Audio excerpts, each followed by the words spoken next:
Hello, we start with some breaking news that the legendary British actor John Hurt has died. He was 77 and had been battling pancreatic cancer. John Hurt won Oscar nominations for his roles in Midnight Express, The Elephant Man. He also appeared in the Harry Potter series and was lauded for outstanding performances in both Hollywood films and on British TV. Nick Higham looks back at his life, career which spanned 6 decades. Everything seemed to come to a head today.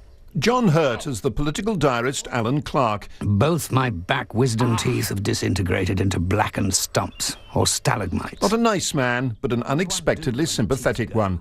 The sort of complex character John Hurt played with such ease and subtlety. Ever since Mother died, I've followed you around the cafes with my violin. His talent was spotted early in a succession of leading stage and television roles. Listened to you discussing the menus of the set meals, and then I've gone to bed. Take it. Oh, thank you. His first big breakthrough came in 1966. What will you do with it? In A Man for All Seasons. Sell it. And buy what? A decent gown. A small part, but in a high-profile, Oscar-winning film. I'll be getting a new job shortly, I shouldn't wonder. They've asked me if I want to train as a manager, or as a managing director. A few years later, he was starring opposite Richard Attenborough in 10 Rillington Place. Won't you have to learn to read and write for that? Oh, no. You have secretaries, things like that, see? He played the illiterate Timothy Evans, wrongly hanged for a murder he didn't commit. 10 shillings back. But with this in his hand! On television, he was the mad Roman Emperor Caligula in the BBC's I, Claudius. But Jove, you ordered no triumphs. Well, of course I ordered no triumphs. Do you think I'd order triumph for myself? But you ordered us not to order any. Yes, and you took me at my word, didn't you? Look at me. And then came the naked civil servant. I wear rouge, I wear mascara on my eyelashes, I dye my hair, I wear flamboyant clothes, far more outre than those I'm wearing now. You say you are homosexual.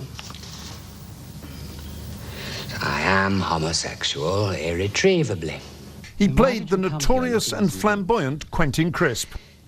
Well, It was a defining moment in his career, I didn't put on any of my usual makeup, though people said it was a brave part to take on. but there's my hair and my fingernails. Many people said, don't do that. You'll never work again. And so on. And I said, but it's not about homosexuality, actually. It's about the tenderness of the individual as opposed to the cruelty of the crowd, really. 100 kilos. He earned an Oscar nomination for Midnight Express, in which he played a heroin addict in a Turkish prison. Got bail. I'm very pleased to meet you, Mr. Merrick. And there was another Oscar nomination for his performance as the hideously disfigured John Merrick in The Elephant Man. I just tried. I'm not used to being treated so well by a beautiful woman. Like Quentin Crisp, Merrick was an outsider, ostracised by society. It's a good idea. How could you make a song written by a machine sound so beautiful? His lined and weathered face meant he was perfect in the film 1984 as George Orwell's reluctant rebel Winston Smith. Odds or evens? Evens. No, I've only got one pea in my hand. He accepted all the film and television parts he was offered, though that meant stage appearances like this were rare. Well, that's something that no one can advise you on. You move like a racehorse. You walk like a derby winner. He remained in demand as the years passed. He played Stephen Ward, society schemer and later victim of the Profumo affair in Scandal. I could do wonders with you, little baby. You're my future selves. Yes! Late in his career, he made a guest appearance in Doctor Who. Why are you pointing your screwdrivers like that? They noticed his distinctive voice, once described as a mixture of honey and acid. Still, loving the posh, gravelly things. Very convincing. To treat your corns, I will... Few actors were busier, almost 200 screen roles alone. Few actors were as reliably and engagingly watchable. Well, the screenwriter and executive editor of Variety magazine, Stephen Gaydos, told me how he would remember John Hurt. Well, I think the sadness is universal because I'm sure he was loved in every corner of the earth. 205 credits between film and TV. He liked to work. A director once told me there are two kinds of actors, those who hate acting and those who love acting. John Hurt was the latter. And we know him through his many varied roles, but I understand that you had a certain dinner with him. Just tell us about the man, his character. Well, he was the quintessential English gentleman, you know, when I met with him about 15 years ago. Of course, it was, you know, a joyful thing for me to be able to sit down and have a conversation with someone I admired as a great artist.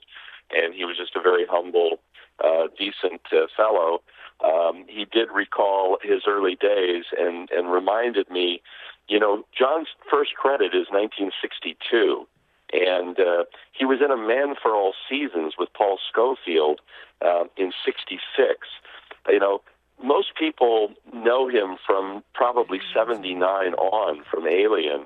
But, you know, he started so early, and he was part of a pretty rabble-raising group of actors in the UK who liked to drink and have fun. And a lot of them did not make it to the extent of life that he did. But just an incredible gentleman, and in looking over his filmography, he starts reminding me so many great directors he's worked with. And one last point, his work right up to today was so fantastically rich with great directors, little movies that you'll find, not the big blockbusters that like Alien that he was known for, but he made a movie just a couple of years ago called Only Lovers Left Alive for Jim Jarmusch. And here's another thing that's sort of a jewel for us. He just played Neville Chamberlain in a movie with Gary Oldman that hasn't come out yet. He did pop up in so many films. I mean, you did mention that generation he was a part of, Oliver Reed, Richard Burton, Peter O'Toole. He was really one of the greats. I mean, what role stood out for you as his kind of quintessential piece?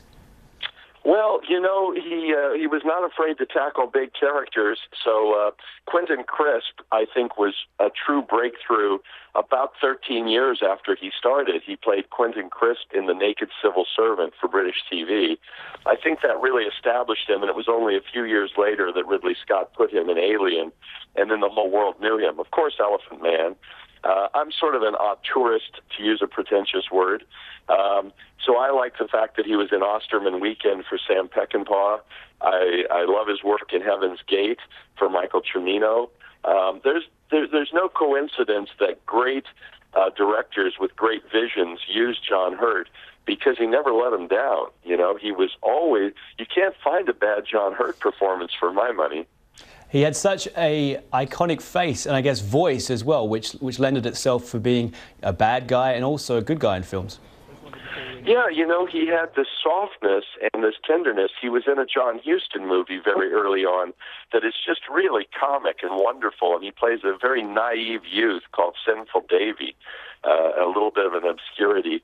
But then, like I said, he can go and play Caligula, and he can play absolute villains. He worked wonderfully in spy films.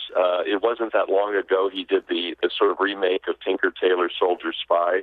You know, there was something opaque and mysterious about him, but he wasn't guarded. You know, the quality of John Hurt was he was mysterious and he was sort of elusive, but he was accessible.